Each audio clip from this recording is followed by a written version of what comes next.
Hello and a very warm welcome back to KGC Engineering. Today we're going to be doing some seam sealing, and the product that we're going to be using is the brushable version, which comes in a tin like this, and this again is from Frost Autos, like the POR15 paint was from last week's video. You can get another type of seam sealant which comes in a mastic gun like this. We do use this, but it's in areas that are a little bit difficult to get to. Perhaps there's a bit of a gap we need filling. This works really well for that. But today we're just going to be using the brushable stuff.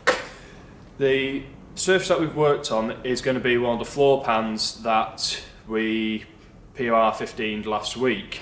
And it's had a quick sand this morning with 100 grit just to give a bit of a key, which will also help for the next layer of paint. So, let's get started. So, here we've got our floor pan on the MGB, and as you can see, it's been sanded back from the first layer of the POR15 paint.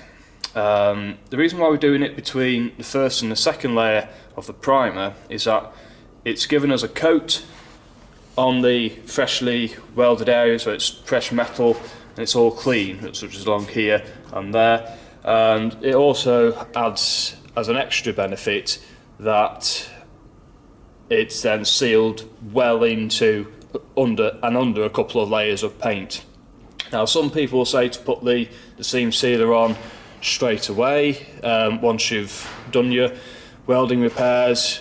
Personally, I prefer to go after at least it's got a layer of paint on there, because the paint protects the fresh metal work, and then the seam sealer comes in afterwards and gives an added protection in the area to help seal up any little gaps that the paint may have missed.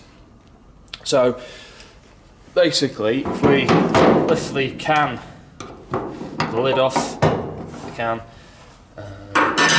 hopefully be able to see that it's a grey sort of colour, the seam sealer brushable stuff, and all you need is a 1-inch brush, and you can pick it up quite easily like so. And basically anywhere you've had a welded joint, you just stick it on, and you don't need to go super mad and thick with it, but you do want a reasonable amount on there, because you just got to try and work it into all the gaps and things like so. Hopefully be able to see this. So what this is doing is it is basically sealing up all the tiny little gaps and the little holes that you may have missed with the welder, and just helps seal. It's a double seal for the joint. It's just helping to stop it, to stop water, moisture getting in the joint and essentially rusting it out. So we basically put this on anywhere that we have welded, so it just creates that nice layer. Now it will need probably a week or so, or well, a few days certainly, to dry out before we put any more paint on the top, just for it to sort of harden off a little bit. But that's one of the reasons why we've also sanded back everywhere on all the paintwork, so that we can then put in the next layer of paint without having to go through and sand the seam sealer and disturb it. We want to get the next layer of paint on without disturbing it too much. And you can quite clearly see now where we have seam sealed,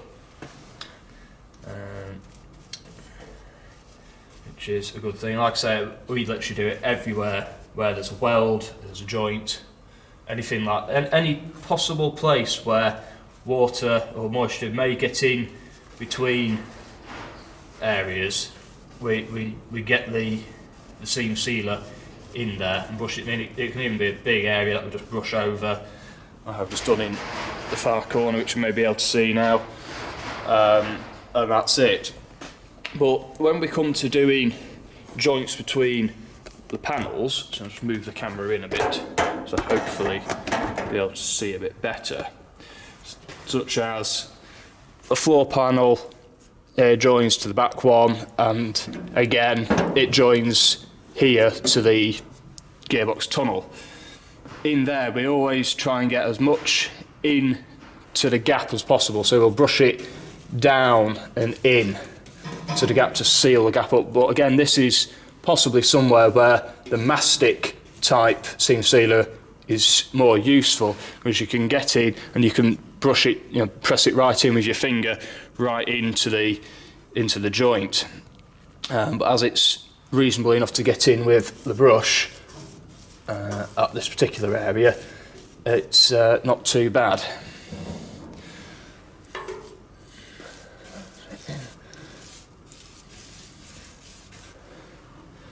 There's a bit more on there.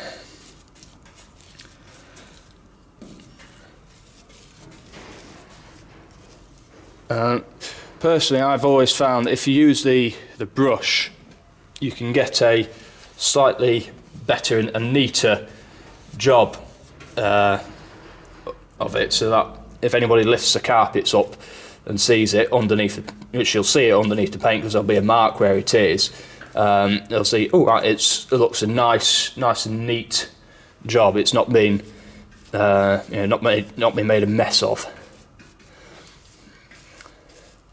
Get those gaps in there.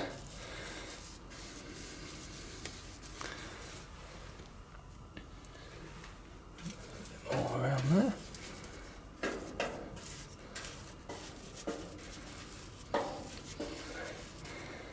And as obviously where possible, we try and seam seal it both sides. So all the floor panels will be seam sealed obviously from the underside, and any welded joints under there get done from the underneath. But if they show through on the top side, they also get welded, seam sealed in on the top as well. So it's a double, so it acts from both sides. So it really does help to stop any moisture getting in where you really don't want it to. Well, it's nice and simple and easy to do. And as you can see, it's taken me literally a couple of minutes just to do that much, and it's dead easy, dead simple to do. And with this particular seam sealant, the brushable stuff, you can wash your brushes out with white spirits, so it makes it a lot easier, and we have a dedicated brush for the job to do that now. So in a nutshell, that's how to do seam sealer.